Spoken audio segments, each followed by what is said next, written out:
I wore out my elbow. From typing. That's a lot of typing. Do you ever think about how shit Alice in Wonderland, like the Disney movie is? No. Yeah. It's fine, but like, the fact that you get to the end of that whole ass movie and it was all a dream, it's like, ugh. Well, it's not a dream. Yeah. It is, but it's not. Yeah. I do like in the Wizard of Oz books, when you get, like, a certain way into the books, it proves canonically that it exists. Like, Dorothy's parents just thought she was tripping, but then she takes them with her, and they're like, holy shit, we were going to give you a lobotomy or something for this. Surprising they didn't give her one earlier. They were going to in the Alice in Wonderland sequel movie with Johnny Depp in it, weren't they? We went and saw it in the cinema, but I don't remember anything about it. I don't. No. Wasn't she going to get meditated, and then she goes through the mirror, and the Mad Hatter's there, and he's Willy Wonka, but he's also Edward Scissorhands. Can we start this episode? We can. We have lots to do. A big day. And we're late. For a very important date. See, that's funny. Ladies and future boys, welcome to the School for Wayward Nerds, the only podcast created entirely by artificial intelligence. My name is Toby Pollard, and last week, if you recall correctly, we spent about 99% of the episode talking about the first episode of CW's Batwoman TV series. I honestly don't remember it. And I think I'm okay with that. Let's see what happens in the first No, I don't care. No, I don't want to recap. She come back from the ice, and she's got a stepsister, and she has a different sister, but different sister's bad, and then she, like, grabs the ex-lover, and she falls back, and the cape turns into, like, an airbag and she's got in the office on the bed. You remember? I mean, we summarised episode 2 in, like, a sentence. But today, we march forward toward, into CW's Gotham and continue through the series, so pull up a chair and brace yourself with my producer, Kyle. I'm braced. Yeah? Well, this is the only way you could get me to be here. How do you feel? Pretty tired. Ready for a holiday. Well, this will still have 2 more parts. Long, horrible parts. Not if I can help it. So, this is probably our longest topic, which is tragic. And I've just finished, like, the end of what will be part 3. So I'm all sorts of emotions. But you'll have to stay tuned next week to see if I, really freak the fuck out or not.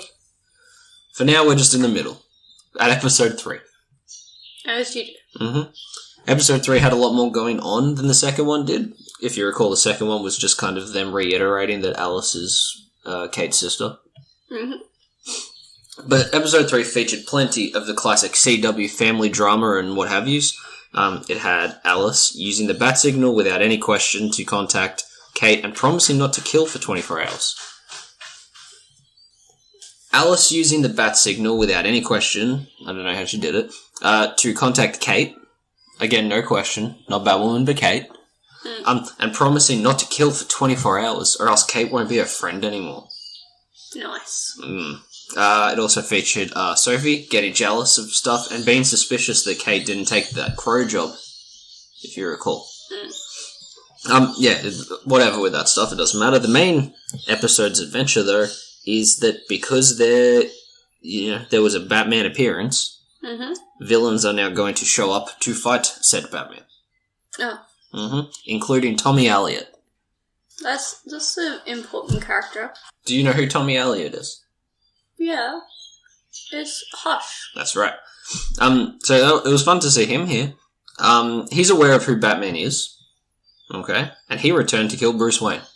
Oh. We see Batman's appearance on the news and he rocks up thinking Bruce Wayne's back. Yeah. See our Hush episodes in our back catalogue of podcast because it seems to be more or less canon here. Especially because he hints that it was Riddler who helped him work out who Batman is. That's very rude of Riddler. Mm. Can't just be giving everyone else the answers. Spoilers throughout the series. I think this could take place somewhere in between him working out who Batman is and then the actual Hush story arc, which is complicated at best. So yeah, Tommy steals a railgun from Wayne Tech. That place is just like revolving door entry. Oh yeah. This railgun's special because it's powerful enough to penetrate the Batsuit. Okay. And we see that with Luke demonstrating, which was cool because it was like Vats in Fallout. Like, it was a decent camera shot because it's like, it follows the bullet. You know, like that one version thing that happens in the Fallout game sometimes. So it did that. In fact, I liked Luke in this episode. I like Luke in fucking every episode. He had this quote trying to get Kate to put on the suit and just go be Batman. Because at this point she's still like, I only did it like one time. I don't want to do it all the time. And, you know, Tommy Elliott's going to steal guns about it. And Luke's like, you're stronger than this guy, Kate. Go kick his ass. Yeah. That's literally the quote. Eventually, when all her family is coincidentally all the people in all the elevators that Tommy rigged to drop.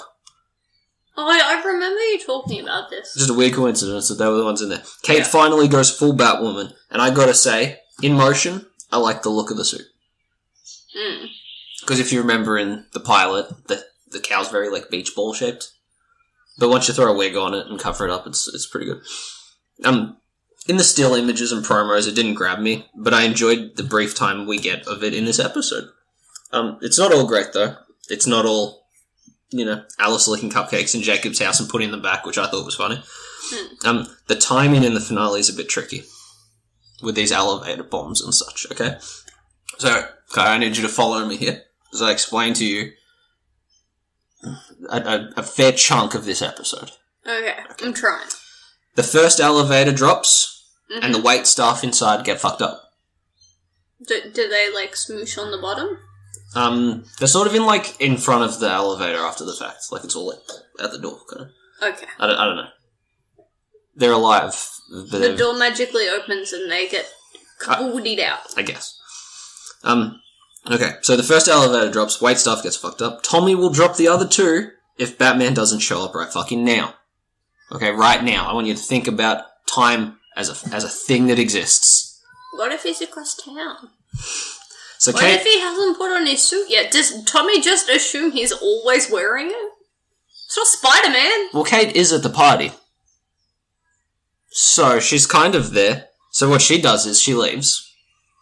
Okay, right fucking now. She leaves, goes down the block to Wayne Tower, goes up the elevator and down the secret elevator, gets the Batsuit, and builds a cosplay with it, gluing the wig on, painting the red bits. She then cruises back, and we get the fight that I liked, you know. Hang on. That's going to take at least an hour, if not 2. Paint has to dry, glue has to dry, she has to, like, get there. Yeah. Gadget up. She has to do the bit where you put all the suit bits on and it does a close-up of the butt if it's a Joel Schumacher version. And you have to do back up the secret elevator and down the normal elevator. No, there's tubes. There's like a tunnel so you can get your little motorbike out. But you still have to go like in and out to get to the motorbike to take it the other way. Right? Batman needs to show himself right fucking now. No. Okay, so, alright. You know, they have We're a little 2 bit... hours in. She fight him a little bit, which I liked. The railgun is disarmed with which is fine. Like you can disarm weapons in the Arkham game. But he detonates the next elevator. Okay, during this fight. Okay. Kate, Batwoman, gets hit by the blast because they're like on the rooftop next to the elevator. Like recoil damage. Yeah, she gets thrown as the elevator drops. Right fucking now. Right fucking. The elevator drops with Jacob and Stepmom in it. Okay, it's going down. She doesn't like either of those people. So it's going down, but then Batwoman is standing on the elevator in the shaft. Right fucking now. And uses a double-ended grapple hook to catch the roof of the lift, and then the elevator she's standing on also drops. And the other end of the grapple catches the roof. And Mary, Sophie, and Sophie's husband are in that elevator, but they got out because he just opened the doors and left because it's a broken elevator. Right fucking now. We're going down. We're yelling timber. So then the elevator she's standing on drops. Yeah, okay, so that's gone, but there's no one in it anymore. Kate then grapples back up onto the hole where the explosion happened, and Tommy goes to push her down, but gets bashed by Alice with a cricket bat.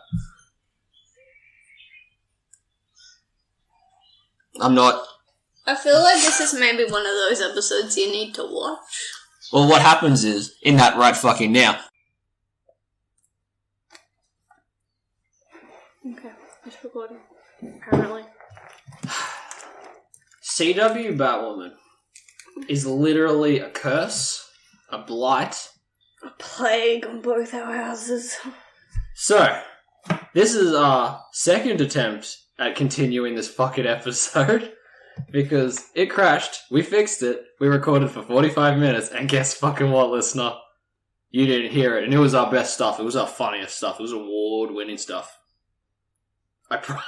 You'll just have to take my fucking word for it. Not only was this a pain in the ass to watch, to try to understand, to write about, but just speaking what I've written down has also become an issue. The show just keeps taking fragments from my existence. In ways you cannot understand. I thought I got away with not being annoyed by this TV show by just not watching it. You didn't even participate, and you're still getting destroyed. Oh, the collateral damage, listeners. The collateral damage. The sins committed. Okay, so, take a breath, drink some counterfeit Baja Blast. That's right, my drink of choice changed in the last 45 minutes. You weren't there for that part.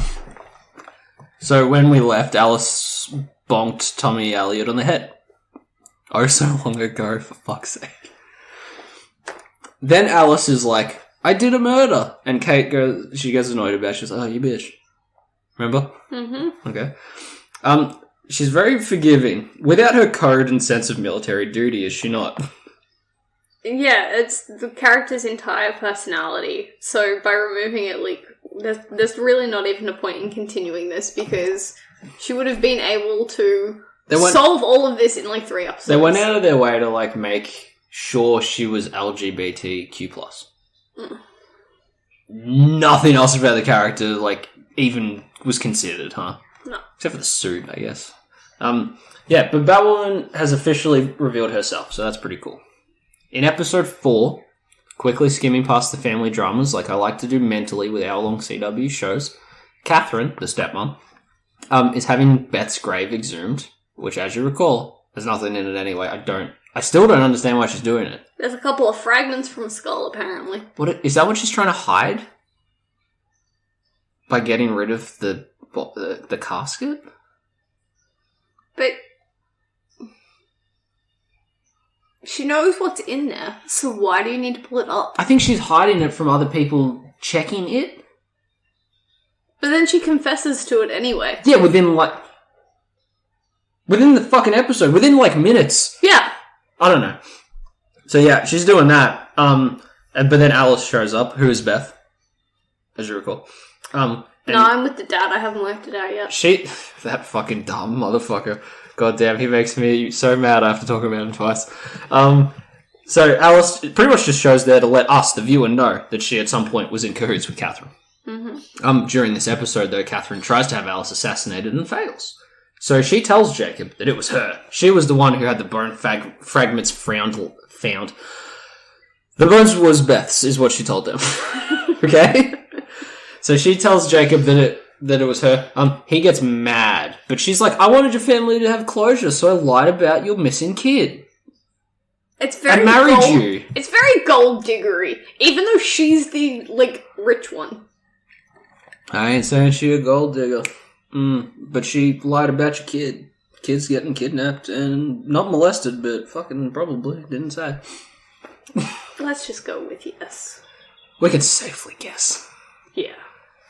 Okay, so, meanwhile, Mary is busy with a patient because she has the secret clinic, and the patient is the dude that Kate had been keeping. It's Beth's boyfriend. Uh-huh. She had him chained up for a week for questioning, and he is now going septic. Yeah, because he had, like... Horrible wounds. In the thigh or something. But also, like, I don't think he's getting fed or anything. Like, he's just hanging out. Yeah, she's not very good. Isn't that something? But Mary catches him in, like, a daze and gets a clue about a character named Mouse. Mm-hmm. Which, again, we love Mary. She's doing most of the heavy lifting for the Bat family. All off. Yeah. Well, while Kate's dicking around with family dramas, Mary's usually, like, actually doing stuff. Yeah. And carrying the family drama at the same time. She stays out of most of it. She's kind of like... She's too level-headed to get involved in half of that bullshit. They're like, oh, Alice is sure evil, and she's like, yeah, you should avoid her at all costs. She's like a murderer. And they're like, but like family, though. Yeah, great. Sure, John Wayne Gacy's family are fucking stoked. So now it's for the villain of the week stuff for this episode. We get Magpie. We like her. She's like, the first thing she says is shiny, shiny, which harkens very back to the Batman series. Which, the CG. She was voiced by Cree Summer. Fat, huge tits, perfect little bob haircut, latex outfit. Best part of the show. Not a very good show. Zatanna was the Robin. It ended... Do you remember it ended, like, it was not a popular show because it didn't use, like, iconic villains. Like, it tried to, like, build its own thing. It had, like, Anarchy and Mr. Toad and Magpie. But then it ended... Like, the season 1 ended with Harvey Dent in the explosion. And we assumed we were about to get, like, good villains. But they waited too long to do something impressive, so it was cancelled already. Yeah. Oopsie daisies. So yeah, we got Magpie here too. And I liked when she's coming down on the wire, Mission Impossible style, and a Batarang just cuts the rope and she just kind of like belly flops on the carpet. It's pretty good. And it leads to a fight between her and Batwoman to a K-Flay track, so thumbs up there. Again, the fights in this are good. When the Batsuit's in a blur of motion and it's all cape and hair and kicking the shit out of someone, it's pretty great. So in other words, the stunt woman is better than the real woman. We will get to her when, like, the show has one fucking shining star moment. It's not for a little while, though. Bear with us, listeners. And it's very upsetting, though, because she's, like, one of the few characters or people in this that you like. She doesn't get called back in season 2. The stunt character? Yeah. Well, she's busy doing every other DC property, apparently, as we checked her ID. We're getting ahead. There's, like, pen scribbles all over this because I've already read it, so I don't know which one I'm up to now. So I was worried that this episode would become that trope where a character has 2 engagements at the same place. I think Mrs. Doubtfire had to have, like, a dinner party with Robin Williams that one time. Yeah. Right? I'm like, oh, great, it's going to be one of those fucking things. You know, if you've seen a TV show since the early 80s, you're pretty much up to date on how that stuff goes, because Batwoman and Kate have things to do at this jewelry exhibit, because they're showing Martha's diamonds. I'm just going to say that, because on our first take of this, it seems easier to explain it now. You know, what saved this episode for me was Magpie's scheme, because a lot of this show can be a little predictable and cheesy and CW-y. I assumed, look, they revealed that she had 3D printed Martha's pearls so people would stop looking for them. Yeah. And I thought that was it. You know, which is a good plan. If people think it's returned, they're not going to keep fucking looking for it. Yeah. Proven by Catherine. Mm-hmm. That's right. But what she is doing is she used, Kaya can not confirm this, apparently. I don't think it exists. She uses explosive 3D print. Filament. Filament. I wrote ink because I don't know. Filament. Alright, well, some of that to blow up each individual pearl and cause a distraction so she can steal a bunch of the other stuff at this exhibit. Very smart. Yeah, it's pretty cool. She gets caught, obviously, the day gets saved, as you can probably imagine. My final episode note was Kate decides to get into real estate, and we'll see if that ever comes up again, huh? She owns a gay bar. She does. The one building she has. She's usually just hanging out in Bruce Wayne's office. Which, again, revolving door. Whew. They say a lot of incriminating stuff with that door wide open, frankly. Anyone good thing the show doesn't know if people actually work there or not, because if some secretary walks by, everything's ruined. Yeah. Episode 5 is called Mine is a Long and Sad Tale. Stupid name. I hated this episode, but I wish it had been called Diners, Dives and Dungeons, because those are the places it goes. Nice. And, you know, that dude. With the hair. Bobby. We're on the wrong thing here. No. Oh, god damn it. Why can't we think of this guy's name? Flav. He goes to Flavor Town, yeah. But he's not Flavor Flav. And he's got blonde bleached hair. Does he have a Buffalo Wild Wings, or is that like a different company? What do we... Oh, this fucking show is just killing me. I liked his grocery store show. Okay, so... fuck it. So, the main portion of this episode is a road trip between Alice and Kate, as Alice talks about how she got to be, you know, herself. It's her origin sort of flashback episode. So, Kaya, obviously this question's already ruined from our first take, but when I say skin pirate, what comes to mind for you? Inappropriate things. Because of the pirate part, I'm like, oh, this is like some sort of torrent site for porn. I mean, it would make sense. I mean, because of Pirate Bay, that's where my Yeah. went. So, I can see how you got there. But no, man, it's actually someone going around morgues and stealing some skin and flesh. Without much mystery, though, it's immediately revealed to be Alice, because we learned that through Wayne's surveillance. Ah, someone checked the security camera. It was fucking Luke and Kate, it wasn't the security company. Well, they're paid to do it, so why would they check? Oh, and we also obviously spoke about this, but I noticed there was a model T-Rex on the back computer. Isn't that nice? That's pretty cool, because the T-Rex has been in the Batcave for a very long time. It has been appearing in the Batcave. It's obviously a giant T-Rex, but... Normally. Smaller set, scaled down. I like that they bothered. Yeah. Okay? It's a very easy thing to leave out, but by putting it in, like... You bet your ass it is, because it's been appearing in comic Batcaves since 1946, and I don't think we've fucking seen it in a live-action Batman thing. I don't think so. Why the fuck not? Where's the Big Penny? I like There should be a big Joker playing card in some of them. I'm cool with that. Yeah. But the penny and the dinosaur are synonymous as fuck. Yeah. Shit, even one of the Lego Batcaves did it, not all of them. Yeah. One bothered. You know what I'm saying? So I did appreciate it here. This show is a fucking ride for me. It's hard to deal with, and it's so frustrating that it even ruins its recording. But I will give it props when it does good. Okay? Had the dinosaur. It gets 1 point. She wants to go after... Oh, this is the other point in this episode. She wants to go after Alice in the cover of Darkness so she can get the upper hand. Luke tells her Batman doesn't do goggles. This, of course, being a couple of years after the weird dream sequence from the Justice League. So I liked to think that was a jab at it. Which is funny. We're going to put it in as one, because then it gets 2 points. I like the idea of this hanging shit on other things. So we then got Alice and her gang, and the power gets cut. Batwoman just beats the shit out of them and knocks Alice out with a bow staff, just cracks her in the back of the head. It's pretty great. It rules, and she's got the night vision lenses in the cowl. How do you feel about that? That's how I prefer it being done. It's how it's done in cartoons, comics, and it's how it should be done, and it's weird that live action never, ever, ever does it. But it makes sense, considering that he's supposed to have all of these other gadgets and stuff. Like, why wouldn't he just have, like, pop-down lenses? Yeah, I definitely agree with you. Like, my example was, why does the lenses on the back cowl matter so much? Well, imagine Spider-Man's cowl if the whites of his eyes were just fucking face. But that's the same as in, like, people didn't particularly like the way they did it in The Batman with Robert Pattinson.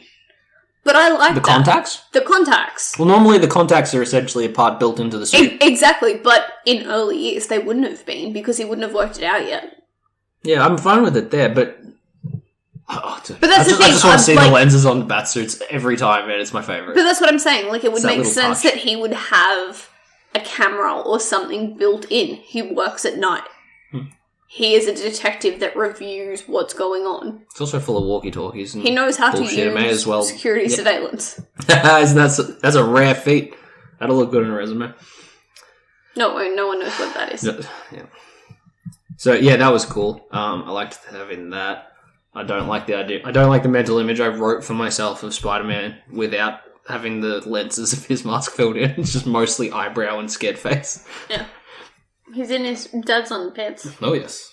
So from there, Alice is going to take Kate on a road trip and we get some flashbacks. We see Beth kidnapped by the weird dad who wants to build a skin face for his burnt-faced kid, Jonathan. Nice.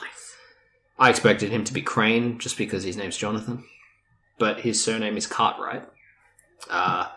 And he will go on to be a character named Mouse. Mm-hmm. Okay. Mouse was who gave Beth the Alice in Wonderland book to cope while being like a dungeon prisoner. Yep. And he shows up at the end of the episode in the present, because they're buddies. Because the road trip ends at his childhood home. Jacob and Sophie show up to save Kate, and do you know what Jacob works out when he saves Kate from Alice? That his daughter was kidnapped? Would you fucking... I'm surprised he even worked that out. I meant Kate too, by the way. Yeah, I know that's what you meant. Would you fucking believe it, Kai? Alice... Right. ...is Beth. Nah. No fucking way. We're 4.5 hours into this show, and Jacob, smart security head that is replacing the Bat family in Gotham City, just worked out with so much evidence, so many people telling him the facts, that Alice is Beth. It's almost like he had DNA evidence, fingerprints, security fucking footage, people swearing him. Yeah, he's like, no, my daughter's dead, and his wife's like, nah, bro, you're gonna laugh when you hear this. Funny story, I didn't make hamburgers for dinner. Also, I may have faked your daughter's death. Why are you mad at me? It's then what happens. Fuck's sake. Speaking of Catherine, you brought her up. The other half of the episode has her tell Mary that she lied about Beth's body as well. Which I love because Mary starts to cry and she's like, why are you telling me this? And she's like, oh, you're going to hear about it anyway. I just thought it'd be cool if I told you first. It's like, what the fuck? Yeah. Could have just denied it. There are some mistakes made. She goes looking for Kate to be drunk and upset with her sister. But instead finds Luke. And those two are easily the best portion of this show for me. They're good. They're well acted. Their characterizations aren't bad. They seem to make good decisions. Which shouldn't stand out. This show. Yeah. So I liked having them kind of annoying each other because, she's the socialite. She's the, shouldn't have went to do the example because I couldn't think of the name. Veronica Vreeland from the animated series of Batman. The popular lady. Yeah. And Luke's the Lucius Fox of the bunch. He's the computer. He's a little oracle-y. So yeah, I like those two. They don't get along very much. I'll Be Judge, I'll Be Jury is the next episode. Mm-hmm. It begins with a dude being electrocuted, in a weird fashion, keeping with the strange details of the series. A villain that the media has labelled the Executioner. Okay, he's coming after this man. So is he the electrocutioner? That's kind of what I thought, because he electrocutes the first guy. But no, he's just a dude. Oh. So he chops down a telephone pole with an axe. As you do. Wires it down. That's crazy. He then chops off the side of a fire extinguisher with the axe. Fire hydrant. Impressive. Yeah, fire hydrant. So the victim, instead of going left or right from the puddle, sort of runs ahead of it. Because electrified water, and then he tries to scale a chain link fence to get away from it instead of going anywhere else. Away from the water and the electricity. He died. He goes on steel. Yeah, he's dead. And that gives us the villain of the week. And yeah, I thought it would be Electrocutioner, a famed bad guy from Arkham Origins that everyone remembers, the best villain of the game, hardest boss fight. Yeah. Yeah, totally. But no, it's an actual Blackgate executioner who learned that he'd been killing specifically poor black people.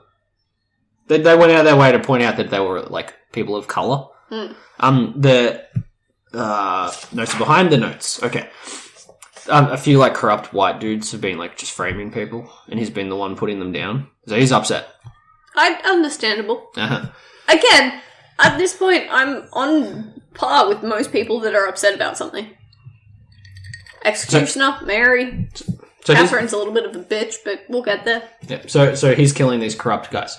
And after the first kill, the police put up the bat signal instead of calling for Crow's security help. And that Jacob gets his dunce cap in a twist about it. Fucking asshole. He sucks. And the whole Villain of the Week arc wraps up with another cool fight between Batwoman and the Executioner. Like, they're battling it out, they're doing their thing, and then Jacob just kind of, like, toddles on in, shits the bed, shoots the guy. Rude. Well, yeah, because, like, he's got, like, a heart rate monitor set up to a death trap in the courthouse. So now Batwoman and Jacob are, like, caught in it. And it was cool, like, you know, death traps kind of harken back to the early Batman TV shows. Age-old time. Mm-hmm. Robin has to be eaten by the clam, if you remember. Oh, yeah! Right. Forgot about that episode. Uh-huh. So some other episode details here, you know, all the boring stuff that isn't Villain of the Week. Sophie worked out who Batwoman was. Not that it was fucking hard. I feel like she just goes around with, like, a neon sign. I am Cat. Well, they have the same mannerisms. They're constantly sharing evidence with one another because I guess the script writer isn't different. Who has it? I don't think he's differentiating between Batwoman and Kate. Yeah. So then when they go to film it, it gets all fucking muddled up. Mm. Kate Kane shouldn't have had that knife that Batwoman took in episode 1. Yeah, how did they get it to each other? Isn't that something, Kyle? They must hang out at the same gay bar. And they also share clues. What else happens? So, Mouse, he puts on a face and acts like one of the tech nerds who's upgrading that fancy railgun I mentioned. It's weird that that's the only way that people can think of a bat. But it also... Like extinguishing a bat. They have to shoot him with the big railgun. There's no other way to kill Batman. No. And I was also disappointed when watching the scenes with Mouse because I'm a big fan of Arkham Living Hell, the Dan Slott book. And the more Mouse I see, the more I miss Jane Doe, the real villain character who puts on other people's faces and assumes their lives. That's his gimmick now. That's because we can't have a bad woman. We have Alice. It's all... We can't have more. A bunch of them are female villains because it's better to see Batwoman fight other women. Well, because a man can't punch a woman. The hammers of justice are unisex, he says, and he fucking clocks that woman right in the goddamn chin. That's brave and bold. Mm-hmm. Good, just making sure you know. Okay. I agree. So Mouse worked out who Batwoman was as well. Again, not that hard, and that roughly leaves us with Vesper Fairchild, a faceless narrator for the show, Mary, Catherine, Sophie's husband, and Jacob being the only people who can't fucking work it out. In the entirety of Gotham. Mm-hmm. Everyone else is on. Yeah, so this episode featured a few good name drops, though. So again, I will take the time to credit it when it's well behaved. Okay, we have a cop named Forbes in the GCPD who appears, you know, in other stuff.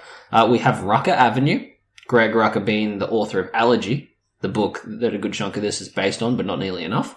And Jack Napier being Joker's real name becomes canon here, which was made up for the Tim Burton film. A lot of people think it goes back further than that. It does not. I believe Napier is a reference to Alfred from the 60s show.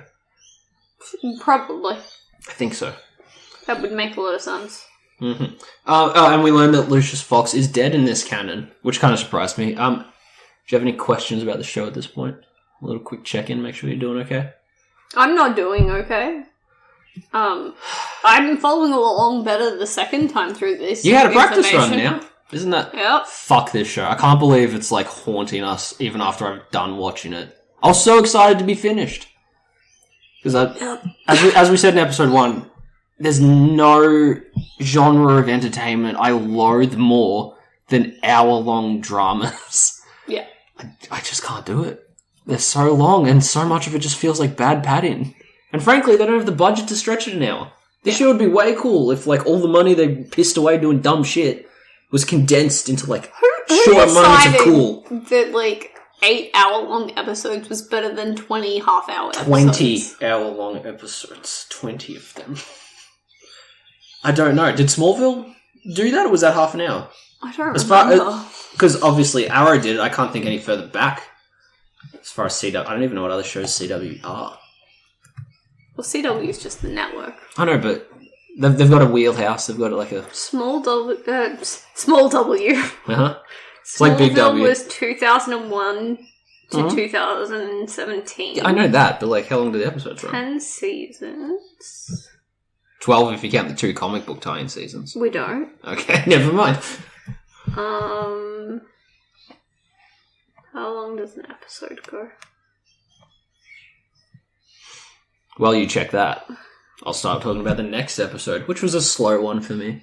Because it had no villain of the week, which is always the best part of this show. That's what we like about all of these shows. I like simple episodic, like, dope-ass adventures. Veer from that course, we're like, okay, it's boring. Do you remember when we were really into Fairy Tail, and then like episode 4 started an arc, and I was like, whoa, what are we doing? What is this? 42 minutes. Alright, so they're hour long with commercial. Okay. Well, fuck, it's been happening for a long time.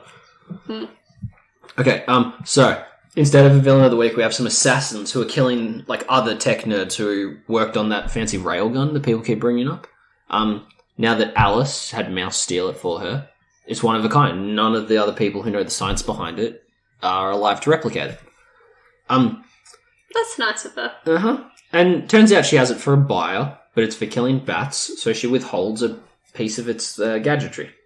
Meanwhile, we see Kate, and she's saving the day a little bit. She's training hard, which is cool to see, but she's mostly doing it because she's tense and upset because her stepmom faked her sister's death, and Sophie might know who she is, about secret cosplay and stuff. And it's funny, man. Sophie tells Jacob that she thinks that Kate might be Batwoman, but honestly, I don't know if it fucking matters, because he denied Beth for a whole DVD and a half of this show. Years. Oh my lord. Yeah, so, like, telling him anything probably doesn't... Straight over the top of his head, he's not going to catch on. He doesn't have his listening ears on. No.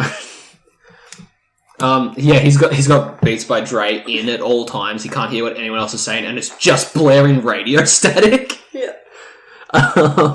Speaking of crow security sucking, Sophie's husband, who I've barely mentioned because it doesn't matter, gets weirdly suspicious about his wife's forgotten love interest, Kate. Well, they do hang out a lot. Yeah, but I don't know, he's got a weird vibe about him. He's not homophobic. I think he's just mad that his wife wasn't celibate. What, she definitely kissed someone before him, and... I can't believe this. Again, they're so busy dicking around in this show talking about all this dumb shit with Alice. Like, maybe just give me one sentence to explain what the fuck this guy's problem is. What do you mean? Just you let me know. Hamburgers for dinner? Just let me know. I wanted sloppy joes. I'm leaving this marriage. I didn't want quesadillas. I wanted toasted cheese burrito. How is that hot? Fuck these people. Alright, so he's suspicious of that, and he starts, like, getting a little... He's not getting stalkery. Sort of. He finds out, while sort of paying a little extra attention, that Sophie is talking to Batwoman. How does he find out, Kyle? Security footage! He fucking did it! He turned on a computer screen! A crow security guy used his security things. Fuck you. Maybe they just all forgot their password. And no one wants to admit to it. Look, none of them... Okay, Sophie has dialogue, Jacob has dialogue, her husband has some dialogue, a fourth guy later on. No other person, like, does anything in that company, and I don't think they know what the company is. I think they're just milling about. They're just empty AI people. Just stuck in a room, holding paper. They removed the try from them. Yeah. Because it's the Miller try. Yeah. They're milling about. They're just walking around with, like, a box of paper clips and just waiting for the end of the day. Like, they don't actually know what they're supposed to be doing. I mean, the few scenes that I saw, they need some extra lighting. Yeah. So, what else happens in this episode? Okay, we see Jacob was the one who told Sophie to lie about the kiss and stay at the academy in the flashbacks. It doesn't really add anything. It just puts a little extra, like, dick point on his dick board. Because he's a fucking dick. And we meet Tuxedo 1. Or Penny 2, as you may know her, or Julie Pennyworth, daughter of Alfred, not to be confused with Barbara Pennyworth from Batman and Robin, that film, huh? Remember that movie? Why did they give us Barbara Gordon and then just lie? They had Commissioner Gordon canon. Like, but she wasn't Alfred's daughter in that. She was like a niece? She was the niece. Because alright, well, Julie's like Margaret. It was Margaret's daughter. Good old Peggy Carter Pennyworth. So, yeah, she's the daughter of Alfred that didn't get introduced until 2014, but I will say she did exist. This wasn't a fuck up on Batwoman's part. Having Alfred come in a woman was built by the comics. Again, Batman timeline. Not good. Alright, so she was, like, Batwoman's Alfred during the Rebirth comic run. And that's kind of what I expected. I think that's why she's here, because she's like a name in the wheelhouse. It's Generation 2. Cat Kane, Luke Fox. Every Bat character needs an Alfred. Them's the rules. Doesn't matter. And it has to be a Pennyworth. It has to specifically be some portion of Alfred. By percentage, it has to be an Alfred. Alright, so they do that. It's funny because they also do the classic Pennyworth switcheroo here, as we saw in the 60s Batman TV show. Alright, so Sophie is hunting Batwoman, who is hunting the fancy railgun. She goes into like this decrepit crack den apartment. Nice. And Batwoman's there, and she's like, "Oh, you're under arrest because fuck you," or whatever. I don't know what my reasoning is. They're both looking for the railgun, and then Kane just wanders into the room as well. It's like, "Hey guys, I'm not that character over there." It's like, why are you fucking here? That's more suspicious. Yeah. No explanations made whatsoever, because suddenly the Batwoman gets like shot by the railgun and gets blown through the door. Through the brick wall and into the street, and is scooped up by Crow security. They're going to take her. Crow shooter? No. Because how did they know to be there to capture the Batwoman? No, the Black Marker dude had the railgun, and she was looking for him, and they were looking for her, and Kate showed up. No. You want explanations? You know what, Kyle? No, I don't. I fucking want explanations I don't want explanations anymore. They're not coming. After 2 hours, I'm done. The police aren't coming to help us.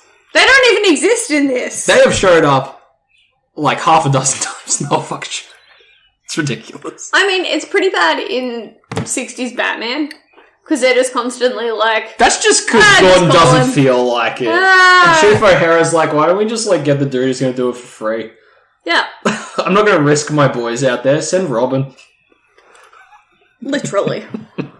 It's funny. Do you remember that one time they're like, "Oh, we're going to have to solve the case ourselves," and they like hold each other in fear like Shaggy and Scooby-Doo? Fucking Ruh-roh. So Kate saves the Pennyworth Batman by shooting out the Crow Security's tire, beating the shit out of the guards, and getting Bat Pennyworth out of there. She survives, mostly injured from falling out the window. The gun has been tampered with, like it didn't penetrate the suit. It was fucked with by Alice. But it's strong enough to blow a hole in a wall. Yeah. The only other detail... Look, things are going to get worse as far as, like, how impenetrable the Batsuit is. Believability goes. Don't worry about that. It's only going to get worse. The other detail I realised this episode was that Vesper Fairchild does her radio narrations, like, over sweeping shots of Gotham. And it really reminds me of, in Batman Forever with the radio, like, over sweeping shots explaining who Two-Face was. Mm. Yeah, you showed me like a clip comparison, and it's pretty like shot for shot. I filmed the TV, but for emergencies, I have like the first 3 Batman movies downloaded on my iPad at all times. Yeah, so I just like went back to the footage. So we're up to episode 8. Okay. It begins with Batwoman robbing a Wonderland goon. Whoops his ass, it's great, and steals his jacket because his phone is in the pocket. Who keeps their fucking phone in the jacket pocket? It goes in the pants. Maybe he didn't have pants. I think he had fucking pants. I would have wrote it down in my notes if he didn't. He's just walking around in a coat with a cool mask. I am a woman that very regularly doesn't have pant pockets. No, he was a dude. He didn't sound like one because she's like, "Give me a jacket." And he's like, "It's fucking vintage." Like, who gave you that? Kate, like, Alice gave you that. This is your uniform, dude. Yeah. Alright, so, she uses the phone to track Alice's hideout, but it goes as Kate. As you do. Why spend any time in the cool Batsuit when you can be an obnoxious idiot? But you wouldn't see her face if she was in the Batsuit. I know we're paying for the face, but I don't care. It's not why we, the viewer, are there to see the superhero. We're here to see the superhero. I don't show up at Iron Man and go, "Oh, this fucking Iron Man guy, where's Tony Stark?" But then they ride around it by showing a close-up of his face talking to the robot all the time. Yeah. Or like in Spider-Man movies, every fucking week, his mask gets punched off of his head. And we get to see Tobey Maguire, Andrew Garfield, or Tom Holland. Remember that time we saw Spider-Man's dick? What? No? Yeah, when? in the really bad comic that Trey made us read for the podcast ages ago. And he had the little tiny pee-pee. They drew Batman's dick way bigger when they did that. They did. I think he was circumcised, I forget. He was. That's cool. I found the picture. They edited it out. It's hard to get that version now. Like, the only fucking group that actually keep their goddamn helmets on are the Power Rangers. And if they took them off, it'd be really confusing because all the Power Ranger shots are Japanese guys. From 20 years ago. Yeah, super outdated dudes. But yeah, obviously she has to show up as Kate every fucking opportunity. Last episode, I did not mention that mouse guy had been impersonating Jacob because I wasn't sure which scenes it mattered in yet. Yeah. Yeah, but one scene that definitely was Mouse is Jacob forgiving Catherine and agreeing to go to her Gotham Humanitarian of the Year award ceremony. Oh, that's nice of him. The lady who was mysteriously exhuming graves yesterday. So now, while Kate tries to reach a woman who's been killing the whole time regardless, real Jacob gets kidnapped and stored for later. That's helpful. Kate works out that he's fake because Jacob forgave the chick who lied about his dead daughter for like 20 years. He also got a question about his wedding day wrong. This is why I'm always warning you, listener, to test your loved ones at all times in case they are fake. Alright. Kate tries to warn Sophie about Fakeab, and he knocks her out. So there's no stopping him from going to the Humanitarian Awards with Mary and Catherine. And they have like a little toast, they share a drink in the car, family stuff. Funny to me that the fake impersonating Jacob is the one that like spends any time with his family. I should have given it away. Yeah, that he fucking has any sort of like But see, brains. he wouldn't know because he didn't check security camera footage. If he had done that 100%, it is not the same person. Yeah. So Sophie goes on a whole journey of heartbreak with her husband, but we got other stuff going on, so whatever the fuck with that shit. Catherine goes up and is doing her speech when the teleprompter changes. Alice has fucked with it and has armed guards in the crowd, so Catherine better read what it says. She announces that she is shit.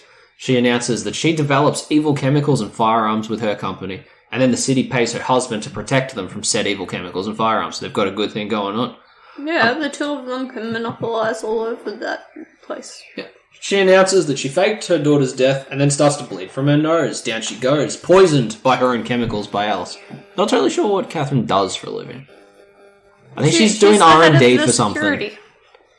No, that's husband. No, head of biosecurity. Because she's the one that has the railgun originally, isn't she? Yeah, I think she's doing some vague R&D thing. Whatever. So backstage, it's not going to matter very soon. Backstage, Mary stays with her mom. Yeah, her poisoned mother, while Fakeab says, I'm going to go get help, and then just, leaves. Peace out. Yep. Alice rocks up and makes Catherine apologise for, literally all the events of her life. Because, She did... people stopped looking for her, and then she got, all sorts of brain trauma. Yeah. So she does apologise. Alice says, alright, cool, and offers up an antidote. It's a little tea. Yeah. It's made from a rose from an island from the Lost Year in Rebirth, which was a nice Batwoman reference. It doesn't really come back up again until the next season. That's fine. So cool. But oh no, Kyle, Mary had also had some poisoned champagne with her mum earlier, so now they both need that antidote. But so didn't Jacob have some too? No, he just faked it. Because he's Fakeab. Okay. So, Alice leaves them with the single antidote, and her and Fakeab leave, and they leave real Jacob in their place, and with that, Catherine gives the tea to Mary, and fucking does. Jacob is arrested for the crime, and Mary is very upset that Alice was able to do that, because, they should have done something about her sooner. I mean, it's personal now. She killed her mum and framed her stepdad. Mm-hmm. You'll notice I don't mention Batwoman much at all in this episode because she's so ineffective. She didn't pop up in my notes of important things to write down. Nice. Amazing. So Kate and Jacob decide that Alice needs to be stopped, and I get exasperated because everything before this. Oh my fucking god. She's only killed half of Gotham. At a certain point, I check in her tally, and it's they should have cared sooner. Is what I'm saying. Well, you've got the old people. Mm-hmm. That she steals the house from. Mm-hmm. Mm-hmm. Mm-hmm. You got Catherine. You just got random people just around. Yeah. She lives like a Saints Row character. The elevators. Oh, yeah. No, that was Tommy. Oh yeah, she saved the elevator people. No, she was around. Who gives a shit? So she booked the Elliot. Yeah. And yeah, it's so dumb that they are only just deciding now to care, and then if you notice the rest of the season, they don't. But before the episode ends, we see a guy I haven't seen in a very long time, Dr. Harrison Wells. From the floosh! That's right. So, with this cliffhanger of Harrison Wells, we jump into part 2 of Crisis on Infinite Earths. Obviously, the time it would take for me to context that fucking episode would be its own episode, and I'm already afraid of how many parts this will be and how many times we'll have to fucking record it. So, we will be doing a focused episode on CW events just another time. Yeah. We'll come back, because they used to be pretty fun. If you, sat down and, you had to, get your Foxtel box, recording them all. Because, I liked the Super Friends one, and Flash and Supergirl hang out. Because it used to be hard work, because, Monday would be Arrow. Tuesday, I think, was Batwoman, because it was part 2. Supergirl, Legends of Tomorrow, The Flash. And, it's fucking exhausting to keep track of all of them, because they all expect you to have seen all the episodes before the event. Yeah. Ugh. Hard times. How many times did we see the island? That's right. But my simple notes here, for now, I forgot how much Legends of Tomorrow's Wave Rider looks like a Power Rangers set. I forgot the guest cameos in this one, because this was, big on guest characters. Yeah. Right, this is where, the mega crossover happened. Mm-hmm. You see Smallville's Tom Welling. It's funny, because John Cryer's Lex Luthor from Supergirl, the guy from 2.5 Men, yeah, rocks up to fuck with Superman, and he's like, "You're not Superman," and he's like, "I'm a Superman." It's like, who the fuck are you? It's like Clark Kent. And you're like, all right, well, I'm just going to continue to hassle you. I don't even know you, man. We also see Brendan Ruth as Superman. Yes, they do acknowledge that he is also the Atom. And I love Supergirl rocking up and really complimenting. Oh my. The Atom, being like, "Oh man, you have beefed up," and then her Superman, from the Superman Lois series, is like, don't compliment him too much. He's makes me uncomfortable. Yeah. It's like, don't flirt with me from another time. Technically, we are all related in some way. Yeah, so don't flirt. And hearing Kevin Conroy's voice gave me goosebumps, because I forgot that he was in this, so I had to sort of brace myself a little bit. Yeah, but he's a very emotionally defeated Bruce Wayne, and Kaya, KK just pushes him, and he hits a power box and gets electrocuted and fucking dies. She kills Bruce Wayne. She kills the best Batman we've had ever. Of all the terrible things that Ruby Rose has done in this role, that's it. And it never comes up again. Which is fucking baffling, because other shit from this event matters. I was like, yeah, it probably doesn't count. Everything else counted. So much other shit counted. Even more ridiculous when she starts to have survivor's guilt about a different death. I'm like, but what about Batman? You obviously don't appreciate that. That's your cousin.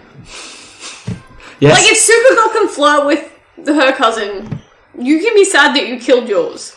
Sure, it's not your cousin, but it's your cousin. So first murder. I'll give her that.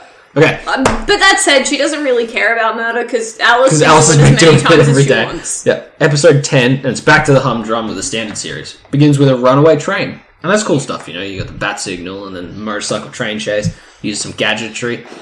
It falls back into CW territory, though, because, the grapple she uses to, pin the train down gives... It's funny that's an ongoing problem. The grapple just doesn't hold on. Well, yeah, it snapped back. It does. Dude, we're re-recording... To reality? We are doing a re-recording, and I could have fucking doubled... I could have gone back and got that thing that I was complaining about. So now I'm going to do it, because I'm mad at myself. Okay, I got images here. So, this character appears. This police officer saves Batwoman, and then all the media's like, "Oh, I wonder if they should hook up," because they don't know that she's a lesbian. See this handsome fella that they keep referring to as He's not that attractive. No, it doesn't matter. Chris Evans. Yeah, they keep referring to him as Chris Evans, and keep referring to literally him as Captain America. But no, he is a guy named Slam Bradley, Kyle. So does that mean that the Marvel movies are canon movies in the DC universe? Yeah, I don't know. But Look, that's not the biggest problem for me. My problem is that is sure as shit not my grizzled old private detective Philip Marlowe knockoff from the Darwin Cook Catwoman days. My boy. Oh, he's very sad. Yeah, because he's fucking old. He predates Batman. He was the type of shit that you read in Detective before 27 and everything changes really abruptly. Poor bastard. He looks like he's been slammed. Yeah, but he kisses Selena Kyle. And I like their relationship better than hers and Batman's. He has his pick of the litter, man. Let one go. Yeah. Yeah, dude. That Darwin Cook run a Catwoman, though. Like, it's amazing. So, of course, I'm going to get defensive when they're like, look at this guy, we're going to use his name and not give a fuck about who he is, what the fuck he is, we don't care. Just, we saw his name on a Wikipedia link, didn't click it, just wrote it down. I do like that they were, probably in the office, and it was like that, how quick can you get from Batwoman to an almond? Using only the hyperlinks in Wikipedia. Yeah, and they just wrote down names as they went past. They wrote down No, they didn't even write down names that they saw. They wrote down, the pathway to get from Batwoman to Almond. Yeah. So after that, we got Alice wanting Kate to be her buddy again, but she doesn't want her, probably because she's a good guy now. That's why. It's because she's taking her Batwoman job too seriously. Oh. Nothing I've done. No. So, and we've also got Mary not wanting Kate to be her buddy anymore because her neglect of the law and constantly giving Alice more leash is kind of how her fucking mum got killed. I mean, Mary's... Poor Mary, man. Poor Mary. Oh, goddamn. She just wanted to be fucking Flamebird. So Jacob is currently in prison and awaiting trial, but as you can guess, not very popular there. No, because he probably put everyone in. No. Make sure this is recording, because I am almost up to where we was. Maybe I'll save. I'm not saying that's a bad idea. Now, it's Villain of the Month time. The important part. This is what it's all about. We got ourselves a Watch Dogs knockoff. Dog in Watch Dogs being the key term here, because the villain reveals themselves across literally all devices and televisions in Gotham with a bull terrier bitmoji. It's a little dog. Puppy. They go by the name Terrier, but it's the fact that I'm looking at a bitmoji and having to take it seriously cripples me a little bit, because I was I knew this was bad. I didn't expect to be walking into the Emoji Movie, okay? Nice. We're getting dangerously close. They were the one that hacked the train. They're the ones currently hacking all of Gotham City's internet and television systems, and I think radio broadcasts, and they also doxed the mayor's bank details. Nice. Put his credit card information and passwords up all over everyone's screen in the world. In Gotham. So Batwoman tracks the location of this big hack, where it's coming from, where it starts. And she finds Sophie already there going whole ham on some scammers who claim that someone else was just piggybacking their setup. Sophie is very upset about not finding the criminal, about how her husband dumped her because she kind of had a relationship with a woman Before? Yeah. Back when she was a teenager? I assumed those two had a relationship. Because, they got married in this run. But, I had a high school sweetheart. Nah, shouldn't ruin the marriage. He picked her up from the convent. That's why he's confused. Oh, fuck off. I don't know. Jacob told her that he was a sweet girl. Yeah, and she's also upset that her boss has been framed and probably other stuff, but Batwoman and her have a little DM about wearing masks and being true to yourself and junk, isn't that something? She doesn't know who Batwoman is anymore, by the way. But, this scene... I had to and Kat and her Kate were in the same room. Yeah, but I had to, mentally be she doesn't know anymore, right? Because they're having, this weirdly intimate conversation. They forgot that scene happened. Mm. So, yeah. Luke manages to narrow things down as far as this terrier goes to the school dance and makes an EMP for Batwoman to use, which shouldn't work on a smart hacker girl's phone, which is dumb, but it's smart the workaround Luke uses, because that's right, it won't work on them. Don't understand how that works. But she must wrap her phone in tinfoil to keep it protected. But that person will be the sole phone user in the building. Mm-hmm. All the other ones will go off. And this kind of sums up the whole mixed bag problem I have with this show, Kyle. Batwoman drops down in this middle of the school dance, and it's reminiscent of the Batman's entrance in Batman Forever, and it looks pretty cool. Her dropping with the big cape is always... Yeah. It looks dope. Well, that's the whole purpose for it. Because it looks intimidating. No, the capes were originally implemented in superhero comics because speed lines were dumb. So, I still agree. So the motion of the cape shows you like where they're coming from. It adds an element of movement to it. Isn't that something? That's why they all got capes. Until the Flash, who just has speed lines again. No capes. So yeah, she drops down, and that's pretty cool. But then, like, she just kind of stands there like a fuckwit while a bunch of the students just start taking selfies with her. She's like deer in headlights. And then she triggers the EMP and the place goes dark. She could have just done that the moment she hit the ground, and that would have been cool. You just imagine, like, you see the red and black Batwoman suit drop, and then just boom, pitch black. Yeah. But no, she's just like on everyone's Twitter now. Fuck me. Every time it's almost great. How else will they know that that woman was there? Well, they don't, because the EMP like destroys everyone on its phone anyway. So it was superfluous to do that. But she literally turns on detective mode. Like the lenses come back up on the cowl, which we appreciate. It's very Arkham, because if you recall, that game has human eyes until you put it in detective mode, and they're like, they come down. I'm fine with that. And she sees an active phone through the detective mode. And we follow the terrier into the bathroom, and Batwoman like throws a fucking batarang into the wall next to her to show she means business. Which would be terrifying for a 12-y. Yeah, she's a school student because she is at the school. Yeah. But Kaya. Terrier did all those things because she's gay. That's why that happened.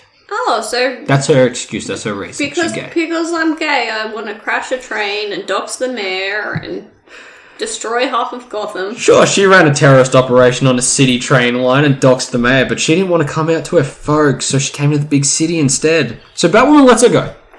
I didn't. You know who else was fucking gay? I didn't want to give it away to my folks, so I ran away to the big city and then tried to blow it up. Well, it's... When Jeffrey Dahmer had to go and collect a brain-damaged boy from his... Like, that had tried to escape his fucking house because he was going to get murdered, and the cops came, and they're like, what's up with this naked dude bleeding from the head who's panicking and doesn't want to be with you? He's like, well, we were, like, doing gay sex. And the police are like, I'm going to stop you right there, take your boyfriend, go away. I don't want to hear about it. And those guys go down in history as, like, they probably could have prevented, like, several more murders, but their homophobia, like, ruined them. Batwoman's kind of doing the same thing here. I'm a horrible villain, and I like doing terrorist stuff. But I'm gay, and she's like, oh, okay, I'm checked out emotionally from this. So I'll meet you at the gay bar that I hang out with Kat Kang to give her all of her stuff. Yeah, I'm gonna get a fucking cover charge for you, you dumb bitch. Dude. I know that it's like, obviously I relate to your problems, but like, I don't even think she was gonna stop that train. She's like, I was gonna stop it, but like, this is exciting. We're up to like parts we haven't recorded yet. Now, she claimed she wasn't going to crash the train, but come on. If for some reason you remember the Subway Scramble episode of Net Warrior, it's that, like the 2mm pop up. So I think it was probably a lie. Like that train that Batwoman has to stops like a bee's dick from just a wall. I don't know why it was there. I don't know why the train line goes there. But I think it was a lie. There wasn't room in that to be a bluff. Terrier was on that train, she claims, but I believe she was either attempting suicide or just lied that she wasn't on the train at all, because how the fuck does Batwoman know? At any rate, I have beef with that decision. Because she's a lesbian, having trouble with her identity, Kate just lets her go, despite all the crime stuff. I just feel like she has no sense of duty at all. Like, to a hell of a fault here, man. I mean, she lets Alice go constantly. I don't like it. Speaking of Alice, she's here as well now. Okay. Terrier, whose name I forgot, runs into her, like on the way out of the bathroom. Then Batwoman runs into both of them too, and the twin sisters have a little fight. I made a face during this because Batwoman tells the kid, get out of here. Mm-hmm. Okay? I need, like, models to describe the issue here. Just picture this, okay? This is one of those moments, like the elevator stuff. I need you to focus on this, okay? We're in a school hallway. Mm-hmm. Lockers on each side. Right. Okay. Batwoman tells the girl, get out of here. She goes, okay. Runs. Directly into a locker? No, into fucking Alice. Oh. She runs directly through the fight, like to the point where they're like this far apart, and she gets knocked out. Don't like schools have like entrances everywhere? Like, couldn't she have gone that fucking way? I'm letting an American know. I thought they just had doors everywhere. They're always shaped like the letter H. All the school hallways. I don't know. Running into the serial killer is probably not the smartest move. I would have run towards Batwoman, not away from. Well, they're both standing together, and she's like, I'm just going to bum rush the two fighting instead of leaving after being told to leave because it's dangerous. Fuck, I don't know how she did that. Maybe she didn't have a school diary on her. Yeah, she couldn't remember how to get out. She, like, brushes shoulders with Alice, and she gets got because she's a dumbass. And I thought schools had multiple exits. Okay, Batwoman gets knocked out too, and when she wakes up, Alice has Terrier and a circular saw. And her plan is to get Batwoman to take off her mask, and then have Terrier hack all the devices again to reveal who Batwoman is. That way she has to quit, and Kate and her can be friends again. But if she takes off her mask, then no one will see who Batwoman is.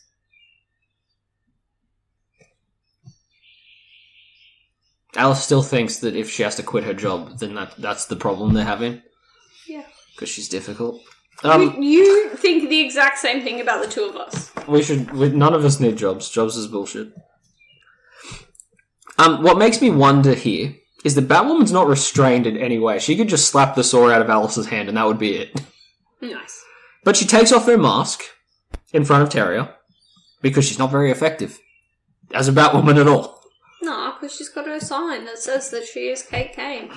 So even Terrier makes good points here. She's like, Gotham needs a bat. Quitting just because, like, a single nuts woman would like her too is selfish. And it's fucking stupid. She literally calls Kate Kane selfish for, like, not fighting this a little. Yeah. I agree. Yeah, so the whole city needs her, and she's willing to just go, fuck it, whatever, I don't care. So, she says, I don't care, just do it. It's right, because nobody looks at security footage, so they won't know. Yeah, no one will look at their phone. And she blew up all of the kids, so the people that could screen record it and post it on TikTok don't have phones.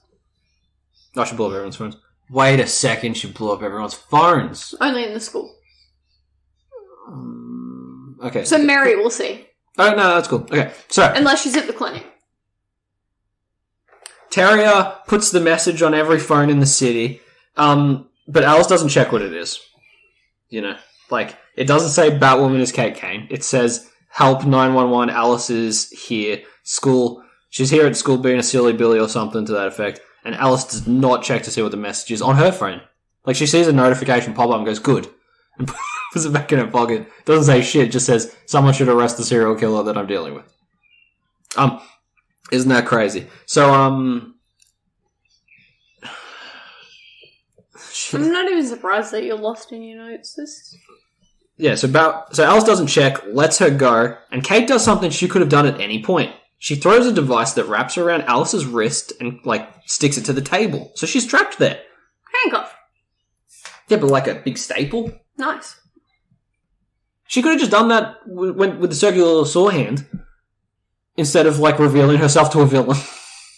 Well, but that's fine because technically Alice already knew who Batwoman was. Yeah, but now Terrier knows too. Yeah, but Terrier probably could have reviewed footage. But she's gay, though. So it's probably fine that she knows. Yeah. Why'd she choose to restrain Alice after the fact? I don't fucking know. But Crow shows up because obviously everyone got a police notification about it. And we can assume or flip a coin that she gets captured because it fucking never matters. She never... I don't know. They never really show her get captured. It was just kind of skipped to when she's already out again. Batwoman goes to leave, but remember Mouse? Mm-hmm. He also had a detonator too. In case this went tits up because he's relatively switched on. He triggers it because the students also got the alert that Alice was bombing the school, and they've already mostly evacuated. Again, weird because of the MP. Yeah, they wouldn't have back on yet. Well, they knew, so they all left. So the only person in danger is fucking fake-ass Slam Bradley. Batwoman saves him, and the crowd wants them to kiss, and she says no, and we see the following day that she has come out. Batwoman is gay. And I love the detail that it was put out in a magazine. I don't love that. That's stupid. That she did an interview about, Hi, my name's Batwoman and I'm a lesbian. That's literally the fucking, the front page. But the thing I do like is that it's a Catco magazine. Do you remember them? It's the, like, weird older woman from Supergirl. Her company. The person who did the interview is Kara Danvers. So Supergirl interviewed Batwoman? Yeah, because they're friends from fucking The Crisis. Okay. Oh, I know who that is now. There you go. Yeah. Yeah. So, I'm like, it's weird that she did an interview. I mean... Do you reckon she just called Kara and was like, hey... Can you just make up some shit? I'm sick of being told to kiss the guy who's not fucking real Slam Bradley. This is not Kiss the Boy. Yeah. But yeah, I do like that, like, in tiny scripture at the bottom of the page, it's like, interview with Kara Danvers. I'm like, oh yeah, cool. And the episode's cliffhanger. Okay, you ready? A supposedly normal Beth Kane is waiting for Kate in the Wayne office. No. Yep. How are we doing for time? 1:11, 1:12. Alright, let's push it a little further. I'm not up to where I wanted to stop, but, you know, pacing is a whole thing. Trust me, I know all about pacing. I've watched it fucked up for 20 episodes. That's why we did an entire part 1 of just like an episode. Alright, but obviously this is where the next episode picks up. Matter of fact, the previously on Batwoman part is a fucking lie, because that scene just keeps going. It's so weird, because, you know, the one episode ends and it's like, hi, like Beth's in the office and Kate's like, what the fuck, you're like normal Beth, you're not Alice Beth. And then, you know, it plays like the really bad end credit music.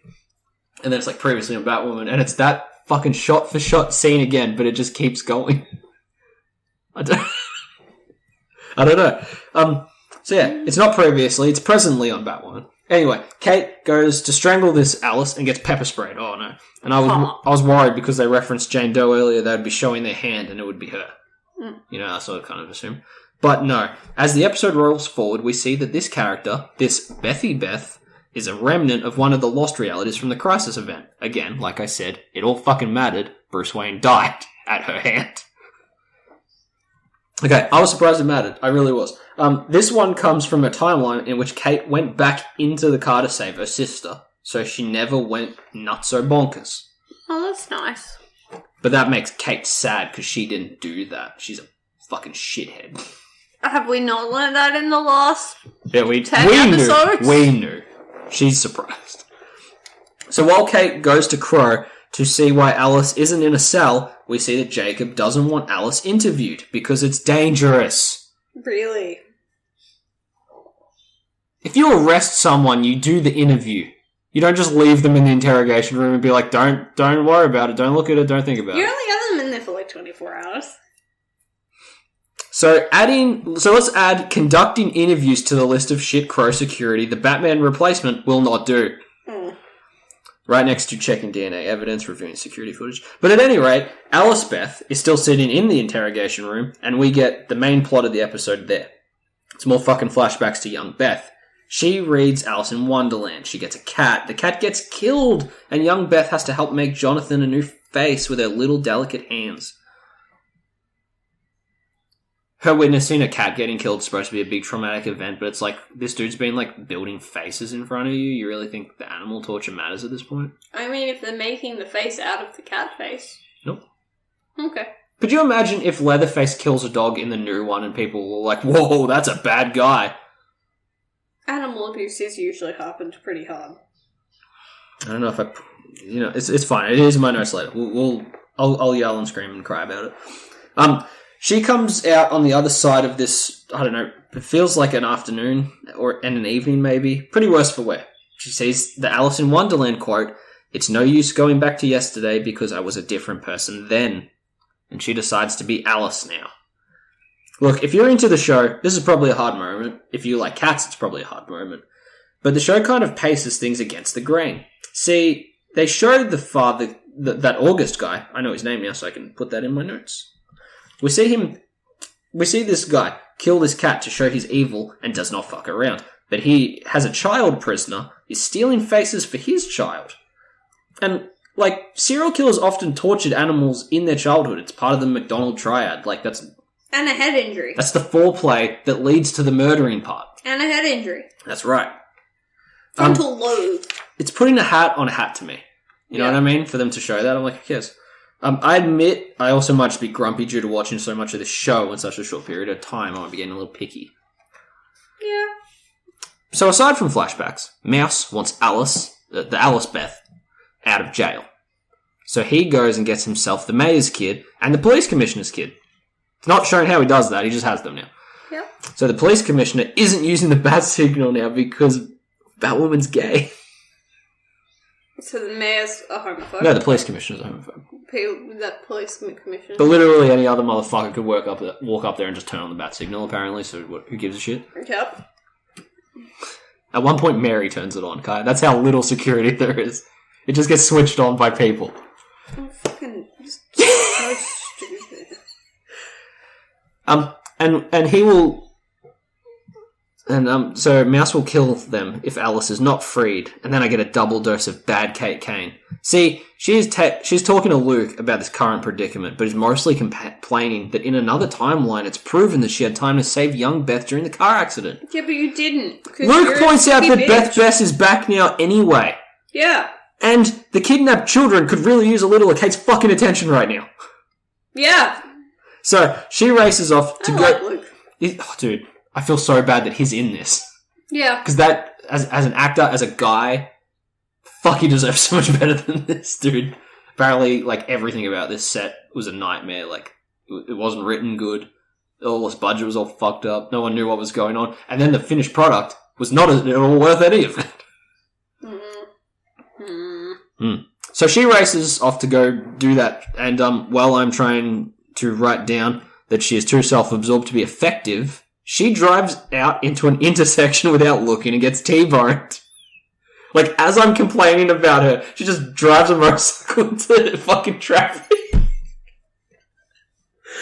There you go. This entire season summed up in one scene. Good night, everybody. Oh my god. But by chance. I mean, maybe not by chance, but she just did not try at all to avoid it. The van that hit her is driven by Mouse. Well, that's helpful. So now she's in the pile of folks going to die if Alice doesn't, get let go. Stay with me. It's getting increasingly harder. I like how frustrated you are. Like, I have to fucking watch all this. At least yours came with pretty pictures. Yeah, sometimes. Again, I don't get enough of the Batwoman suit. That's true. A lot of the time, Kate's just dicking around. So, Beth, like, the Beth version, not the Alice Beth, shows up to Luke asking, where is Kate? And gets kind of crash-coursed. Because, she's like, where's... He's a little bit shell-shocked because, like, he was on the phone to her and then she got hit by a car and he's like, what the fuck? I left you alone for literally not... I didn't. You were on the phone to me. So, and, Beth shows up. It's like, where's Kate? And she's like... He just kind of panics and he's like, well, she's been kidnapped. She's like, oh my god, by her. And he's like, you, I guess. Like, you're evil, kinda. So, Beth decides, if Mouse wants Alice Beth, then Beth will cosplay as Alice Beth to get the hostages freed. What a hero of her. Like, she's doing good. She's been in this show for less than an episode. And she's willing to risk her life to save people. She's already better than everyone in this show. She's better than Kate. The bar is so low to be better than Batwoman in this. So, of course, it goes bad when she doesn't know Alice Beth's code words and she ends up in the boot of the car with Kate and the kids in it. The car gets lit on fire, and now Kate chooses to spring into action. She breaks the zip ties that were holding her to the steering wheel, but she waited till now to do it. Just in case. She waited till it was on fire with people in it. Just in case what? What was she hoping was going to happen? She didn't know that other Beth was going to do that. So nothing, I guess.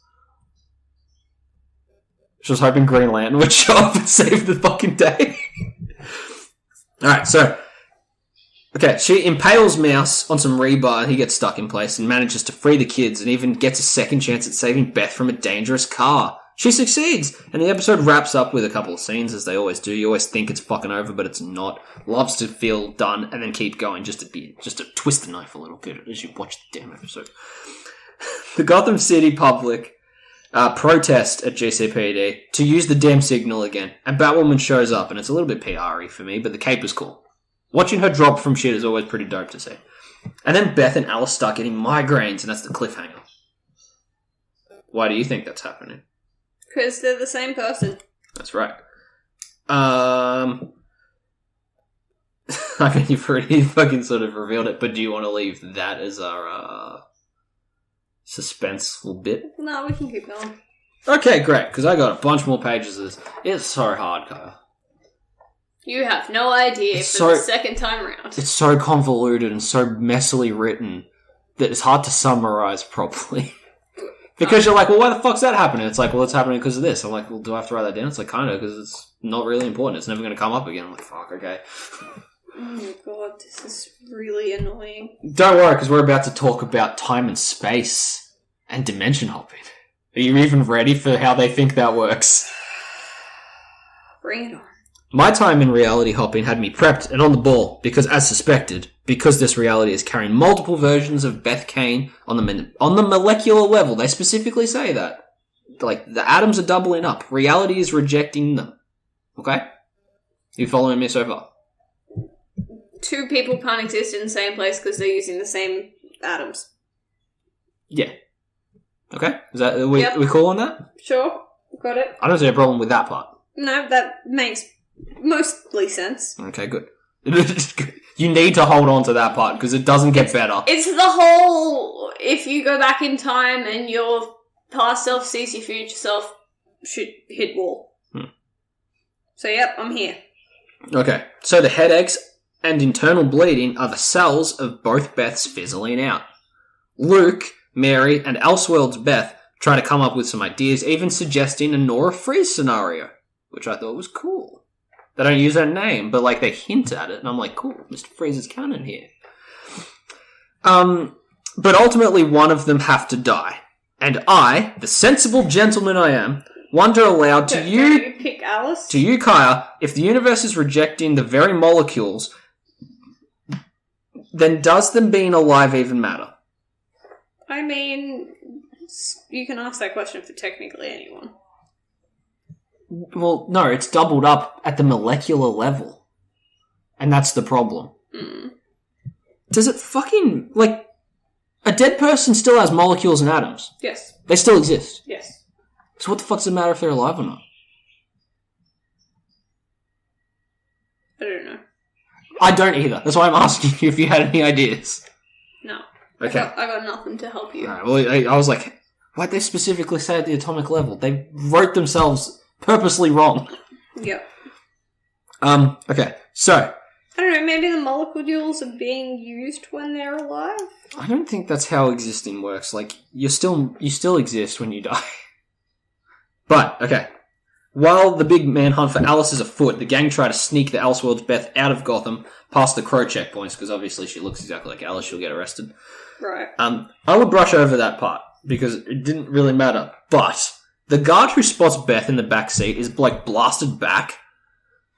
He's, like, pulled back, and then the Batcycle shows up and fires, like, the bowlers to tie up the other guards, and I don't know what the fuck happened to that first guy.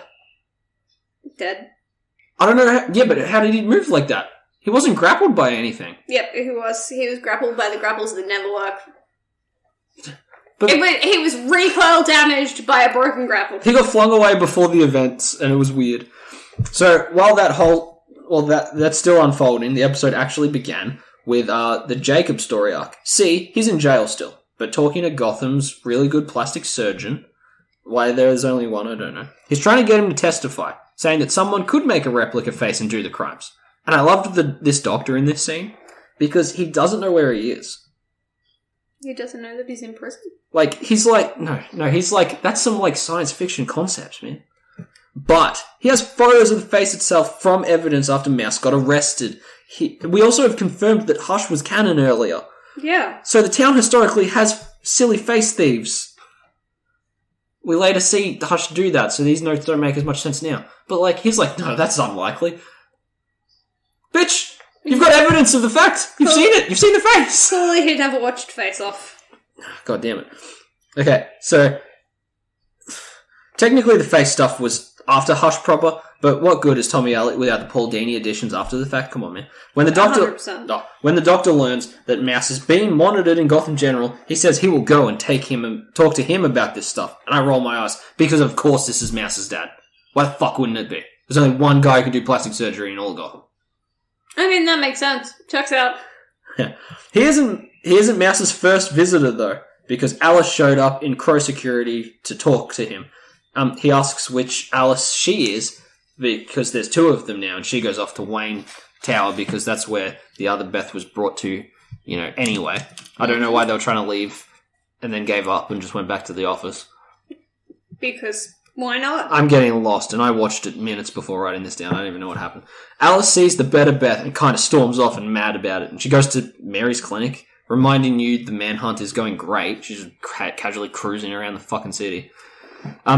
There she asks Mary for medical help before remembering that Mary has the antidote in her system from the poisoned champagne. Apparently, it is a convenient cure-all, so Alice steals some of her blood before getting beat up by Mary, who takes the blood to Kate to save Goodbeth with it. And I can feel her... I know Kate's gonna fuck that up. Because why put her in charge of anything, man? She's the chief Wiggum of this series. And she's still protecting Alice despite... Okay, here we go. I've got my bits, but before we go into that... Apparently her blood cures everything because it had tea months ago. Well, I was going to say... It didn't make sense at the time that, you get one sip, I get one sip, and then we'll both be half better and we can work it out later on. Mm. But now it's clearly making sense. It's probably not even in her system anymore. And I feel like that was just an antidote for the poison, and they've just kind of, panicked in the writer's room and just we have to put Mary in it because we have to have every family drama happening at all times. Make her have Lazarus Pit blood. Yep. Great. Love it. Makes perfect sense. Yeah. And like I said, she gave it to Kate to make the decision to save the good Beth. And I'm like, don't give it to her. She's so fucking dumb. We really need to stop trusting Kate. Because she's still protecting Alice despite confirmed kills being definitely 9, but potentially 14 at this point. If the kill count wiki is to be believed, I'm not rewatching it to count. No. She doesn't, though. Good for her. She makes a decision. Fuck-ups are abound, but for once it's not her fault. Or her dad's. Those two are dumb as shit. He finally got shivved in prison, and I was surprised it took this long. No. Remember,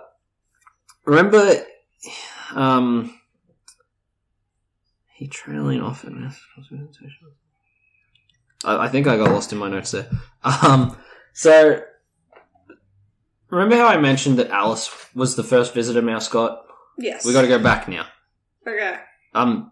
So I don't know how Mouse keeps constantly getting visitors with police guard in hospital. I mean, he's the guards to make sure he doesn't get out. Well, they don't do a good job of that either. Because, hey, check it out, the plastic surgeon guy was the other evil plastic surgery guy, or Mouse's dad, which I assumed was just older, but then he took off his face, which was a surprise to me because now he hasn't aged in 20 years. No, that's nice. The actor's still identical. Perfect. I just assumed he'd aged and the new actor's face was his face. But he peels it off, he's like, I'm still me and I'm perfect. I'm like, that's a weirder twist, frankly. Yep. He steals Mouse and a sniper rifle, I guess. And again, gets past the police guard. As you do. Okay, because now, while Kate sits with Alice in her final moments as she dies, okay?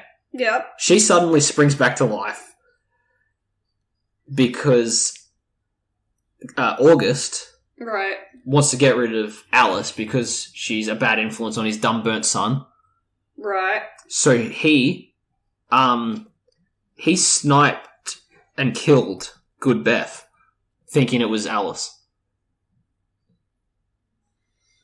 He shot the wrong one. Right. And because one is dead, somehow her molecules don't count anymore. So Alice recovers immediately. But obviously she's not fucking thrilled that Kate just sat with her to let her die because she chose the other one, huh? You know what I mean? She's a bit mad about that. My only other note was during the Crow raid in Wayne Tower during these bits. I saw the octagon tiles in the lobby with symbols on them. So I wrote down that the Jackie Chan Adventures was a pretty cool cartoon, if you remember that. I do. Yeah. It was. I probably would prefer to be recording an episode about that at the moment. Yeah. Well, do you want to put a pin in it here? I think here's a good spot. It's not the worst spot. Here's a good spot. We can put a pin in it if you're done explaining this to me the second time round. I gotta stop and take a break from my poor throat and brain and everything about my soul as well. How do you feel about the show so far? It's fucking shit.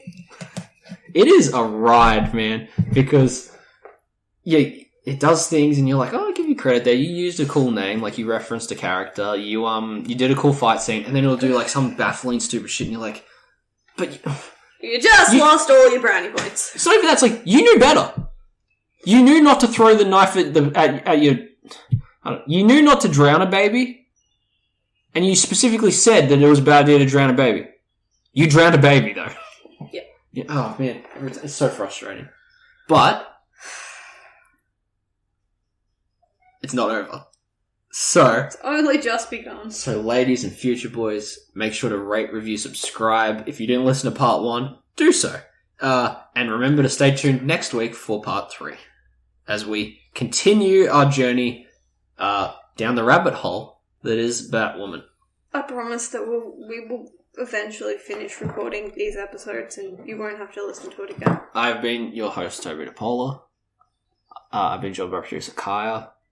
And technically this is good stuff because we are saving our listeners from having to watch it themselves. They get all the information. They get to raise their eyebrows a couple times being like, what? That doesn't make any sense. We fucking know. My notes aren't the problem here. Sometimes they are. Not today. That's the problem that I have. You don't trust me? You think I'm delusional? No, I know that I'm the only sane motherfucker in this room. I'm not trapped in here with you. You're trapped in here with me.